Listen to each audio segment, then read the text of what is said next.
Fala, meu lindo, minha linda. Não seja precipitado, ou o preço de ser precipitado. Essa é uma palavra que eu quero muito que você ouça até o final. Se livre das distrações e fique com a gente. Vai ser importante e vai ministrar ao seu coração. Eu só quero te pedir um favor. Se você ainda não é inscrito no canal, se inscreva, meu lindo. O nosso sonho é que em breve seremos 10 milhões de pessoas aqui nesse canal, para a glória do Senhor Jesus. Quanto mais gente, mais pessoas abençoadas pela palavra, e esse é o nosso desejo. Então, se você não é inscrito, se inscreva, ative o sininho. Se você for abençoado por essa palavra, não esquece, já curte agora e manda para todo mundo. Comenta, essas coisas todas que vocês sabem, tá bom? Já fez?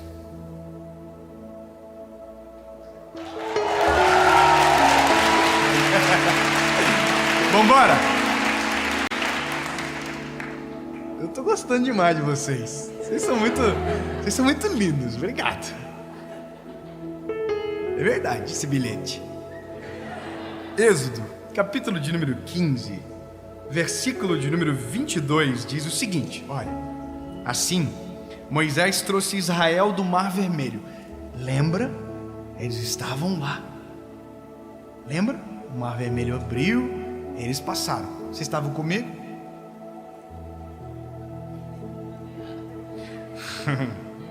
E eles saíram para o deserto de Sur.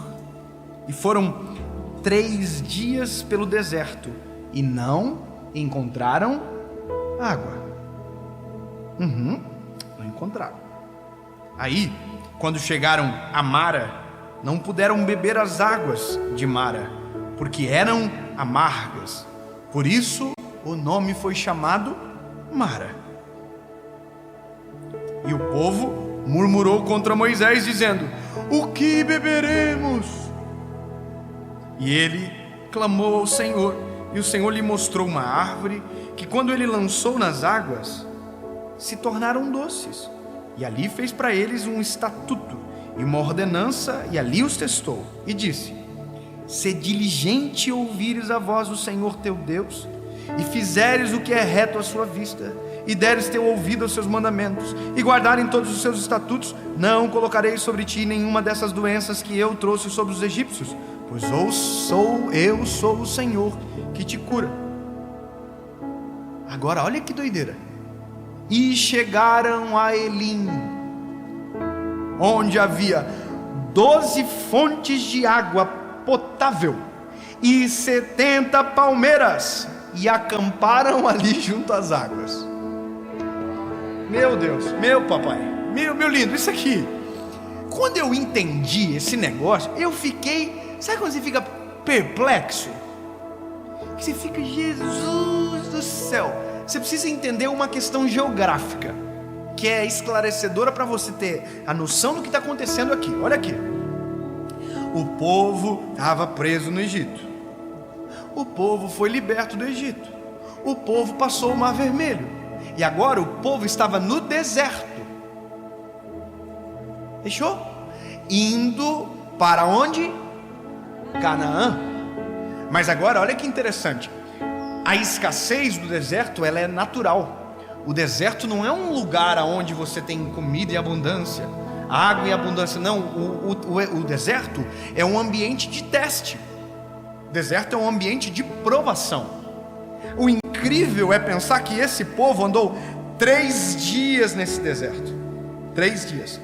3 dias, se você olhar de maneira geográfica de onde eles saíram para onde eles chegaram, significa que eles andaram 160 quilômetros. Só que eles estavam extremamente reclamões, porque parece que essa era uma característica do povo.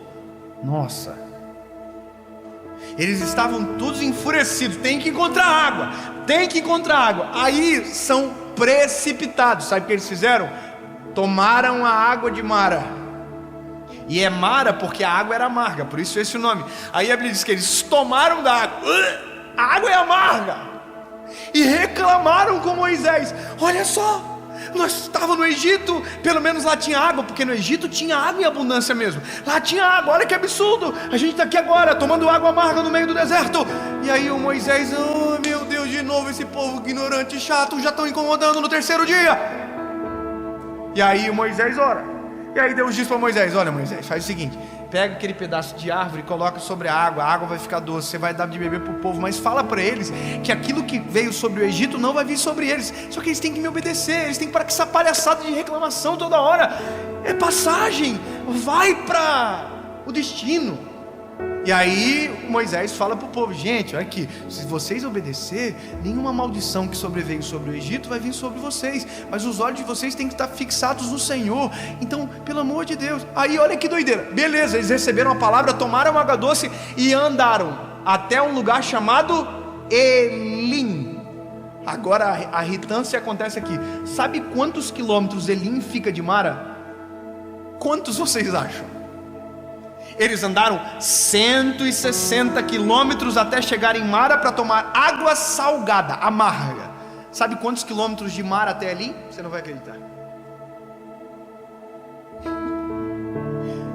13 quilômetros.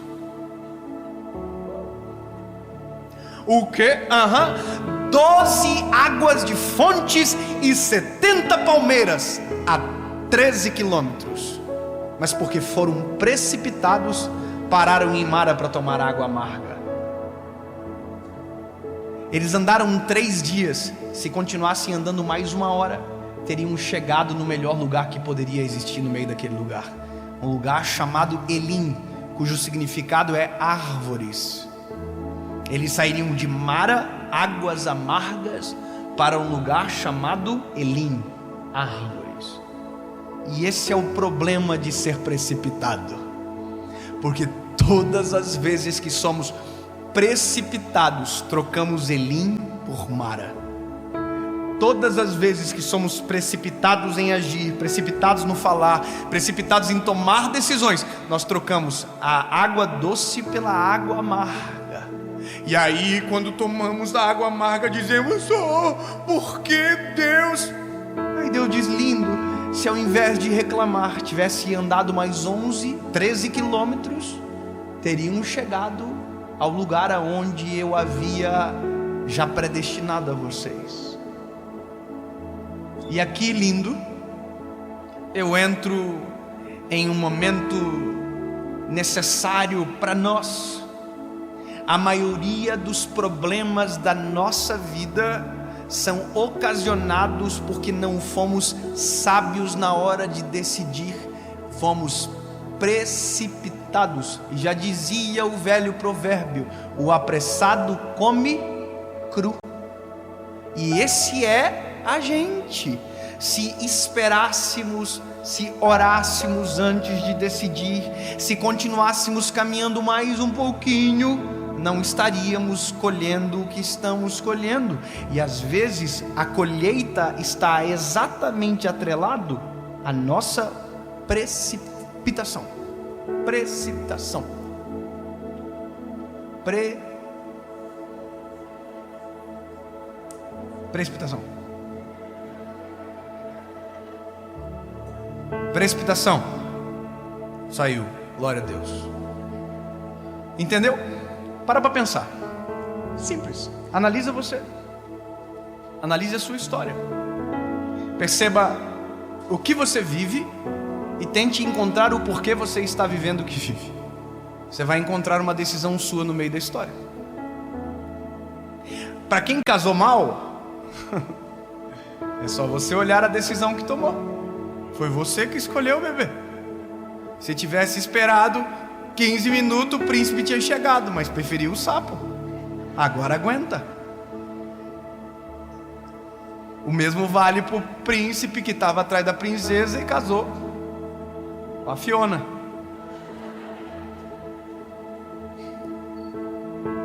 Na vida tudo é assim. Nós pagamos um alto preço quando paramos aonde deveríamos caminhar. A vida nós pagamos um alto preço quando ao invés de decidir nós deveríamos calar. Todas as vezes que nos precipitamos passamos vergonha. Isso é comum, isso é natural. Só que isso parece que não nos ensina. Sabe, a Bíblia tem um provérbio que eu acho maravilhoso. A Bíblia diz o seguinte: até o tolo, quando fica em silêncio, passa por sábio. E a gente que pensa que é sábio e não cala a boca, vive pagando o papel de tolo. Então, meu lindo, há uma verdade embutida no texto, que é claro, precisava um pouquinho de uma informação de quilômetros, que se você que caminhou 3 dias, caminhasse só mais 1 hora, chegaria no destino. E o que fez você parar foi o quê? Precipitar. Precipitar é fazer antes da hora, é mexer antes da hora. Então, eu quero que você olhe para a Bíblia, olhe para você e encontre razões para não repetir. Olhe para a família e encontre razões para não se precipitar em áreas que alguém já se precipitou e tomou decisões equivocadas e perdeu muita coisa da vida. Quer ver uma coisa absurda? A Bíblia tem histórias de pessoas que se precipitaram e colhem consequências às suas gerações até hoje. A Bíblia havia prometido um filho para Sara e Abraão. Quem lembra dessa história?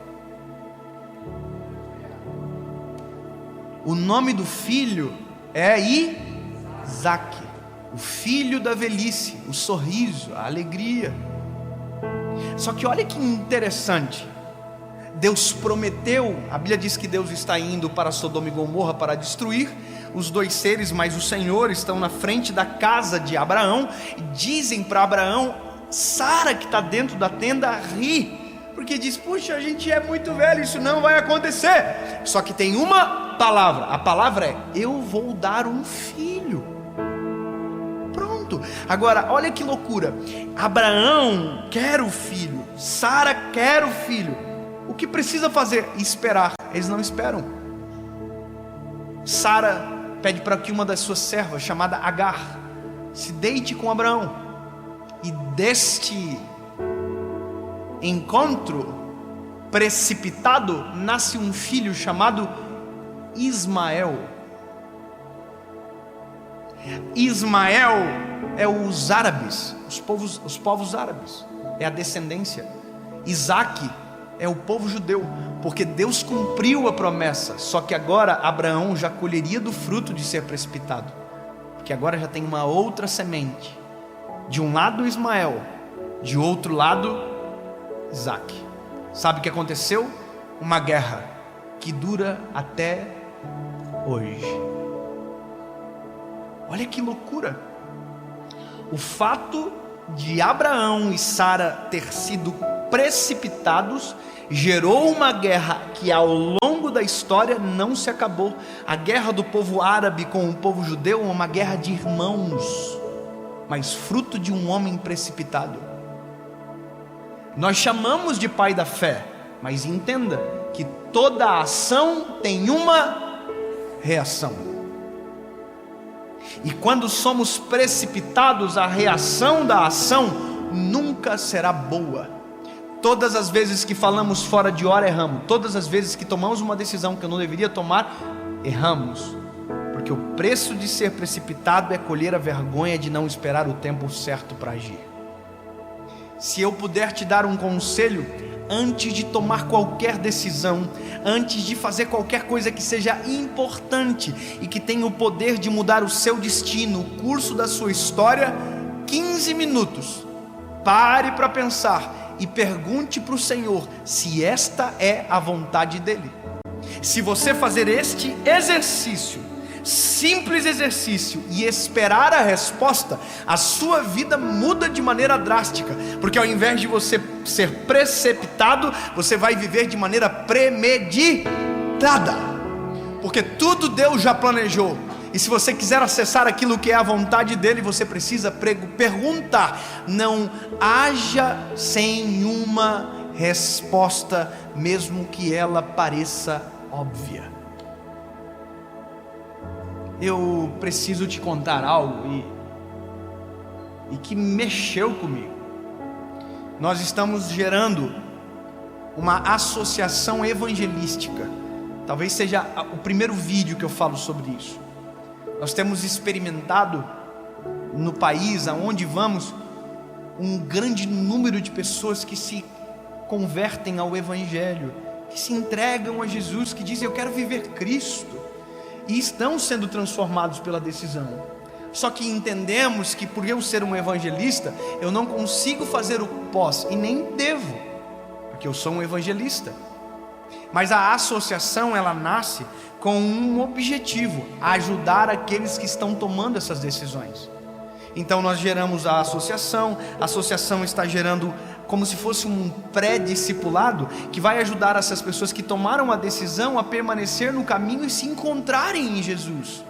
Porque na verdade é isso que importa. No fim é tudo sobre as vidas e é tudo sobre Cristo. Não tem a ver com a gente. Então isso é a associação já está gerando. A gente tem planos audaciosos. Todo mundo que aceitar Jesus ganhar uma Bíblia de presente. É o nosso sonho, a gente está fazendo, está trabalhando, está acontecendo. Agora olha que interessante. Há dias atrás, eu estava atrás de um lugar para alugar ou adquirir, comprar para a associação. E agora olha que tentador. Eu recebo uma ligação de uma pessoa muito próspera e de um amigo que perguntou para mim: David, como está a associação? Eu falei: está tudo bem, está acontecendo, tudo está pronto, tudo aprovado, Deus tem abençoado, a equipe é maravilhosa, está lindo. Ele falou: você já tem um lugar?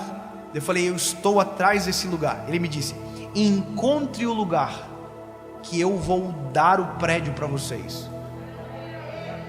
Eu disse exatamente igual você: glória a Deus. E eu encontrei um prédio, 3 milhões de reais. Liguei para ele e falei: irmão, é 3 milhões de reais o prédio. Ele falou: pode comprar. Eu disse igual a você: glória a Deus. A única coisa que eu não fiz foi perguntar para o Senhor.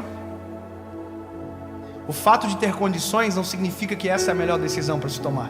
O fato de ter alguém que dê não é isso. Não pode ser isso. Esse é o problema. Quem se move pelo óbvio vive de maneira precipitada.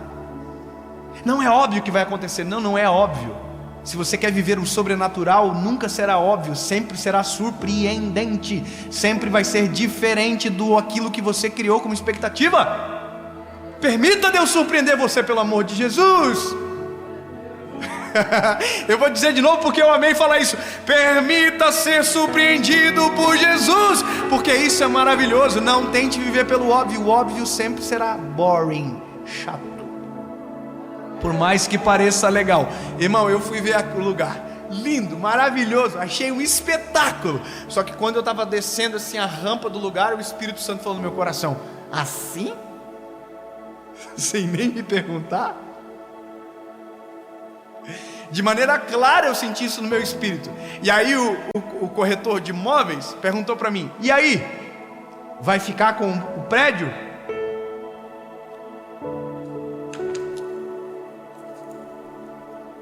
Coçando, dinheirinho para pingar na conta já. Top, vamos para lá, vamos, tá ganhado. Aí eu: não sei, cara. Como assim não sabe? Aí eu falei isso aqui: eu preciso que Deus fale comigo. Eu vou fazer uma oração e eu vou pedir uma resposta. Se Deus não me responder em 24 horas, eu não vou comprar. O corretor ficou assim: como assim? Eu dependo de Deus então? Imagina o tanto que esse corretor não deve ter orado, irmão. Fala com ele, Jesus. Fala com ele. Ai, Jesus. Só que de um outro lado, eu atravessei a rua na frente do lugar, dobrei os meus joelhos. Eu sou meio doido, irmão, eu não estou nem aí para ninguém. O que eu vou falar? Eu quero orar, preciso falar com Jesus. Dobrei o joelhinho na calçada, no meio da rua. Não no meio da rua, na calçada, senão seria atropelado. E eu falei isso aqui: Jesus, temos o dinheiro, temos o lugar, agora só falta a tua resposta. Em 24 horas, Senhor, se o Senhor não me der um sinal, uma resposta, eu não vou comprar. Amém. Falei para minha equipe, falei para o corretor e fui embora. Passou 12 horas, nada. Passou 24 horas e nada. Deus não falou.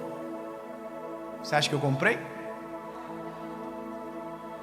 Não, porque Deus não falou nada. Omissão não é resposta, ou silêncio, perdão, não é resposta, porque Deus não é omisso. Silêncio não é resposta. Silêncio é a inércia. Permaneça na inércia. O corretor me ligou. E aí? Deus falou contigo? Como que eu falo para o corretor que Deus não falou comigo? Aí eu falei para ele exatamente isso aqui. Não. Deus não falou. E se eu melhorar a condição? Aí que mora o segredo. Não tem mais a ver com o recurso, agora tem a ver com a resposta. Não tem mais a ver com o óbvio, tem a ver com o sobrenatural de Deus. Porque o meu sonho era aquele prédiozinho de 3 milhões. Vai saber o que Deus tem para frente para não ter falado nada? Ou eu creio, ou eu não creio. Por mais que não seja óbvio, eu prefiro crer. E o sentimento do meu coração, que Deus invadiu dias depois, foi: se nós estivéssemos naquele lugar, começaríamos pequenos e engessados, perto do que Deus tem para fazer. Ponto.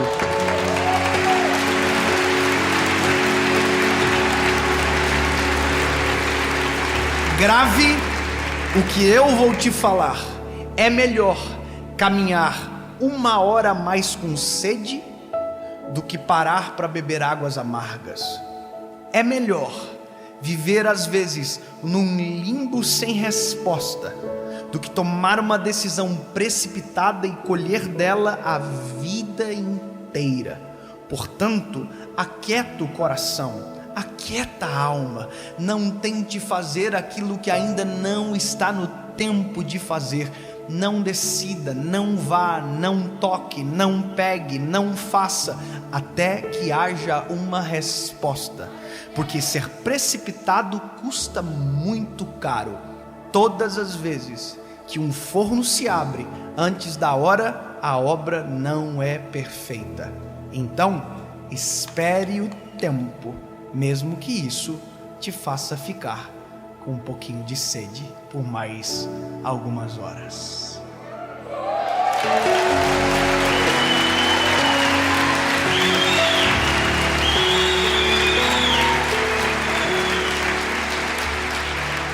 Jesus, abre os nossos olhos, Senhor. Não permita que sejamos apressados a ponto de atrapalhar a Tua vontade, a ponto de boicotar os Teus planos sobre nós, Jesus. Pelo contrário, abre os nossos olhos. Nós queremos a Tua vontade plena, perfeita e agradável. Esse é o nosso desejo, em nome de Jesus. Amém.